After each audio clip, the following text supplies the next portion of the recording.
कर्जत तालुक्यातील कुंडलाश गावातील महिलेचा प्रेरक प्रवास आदर्श ठरतोय। समाजात अनेक व्यक्ती आपल्या कर्तृत्वाने वेगळी ओळख निर्माण करतात। त्यापैकी एक प्रेरणादायी व्यक्तिमत्व म्हणजे सौभाग्यवती अक्षता भास्कर भगत। मुक्काम कुंडलाश, तालुका कर्जत, जिल्हा रायगड येथे राहत असून त्या केवळ एक उत्कृष्ट लेखिका असून संघर्ष, जिद्द आणि कष्ट, सामाजिक बांधिलकी यांचे जिवंत उदाहरण आहेत। सामान्य कुटुंबातून प्रवास करून नोकरीची जबाबदारी सांभाळत कुटुंबाच्या जबाबदाऱ्या समर्थपणे पेलत आहेत। साहित्याच्या माध्यमातून समाजात सकारात्मक विचारांची पेरणी करणारे त्यांचे कार्य खरोखरच कौतुकास्पद आहे। त्यांचा अथक परिश्रम, सातत्य, प्रामाणिकपणा आणि समाजाप्रती असलेली संवेदनशीलता आहे। स्त्री शक्ती, माणुसकी आणि सकारात्मक बदलांचा संदेश सातत्याने उमटत असतो। अनेक अडचणींचा सामना करूनही त्यांनी कधीही हार मानली नाही। आपल्या कर्तृत्वाच्या जोरावर त्यांनी स्वतःची वेगळी ओळख निर्माण केली।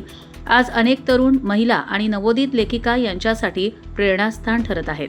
अक्षता भास्कर भगत यांचे कार्य हे शब्दांच्या पलीकडचे आहे। समाजात परिवर्तन घडवून आणण्याची ताकद त्यांच्या विचारांत आणि लेखणीत आहे।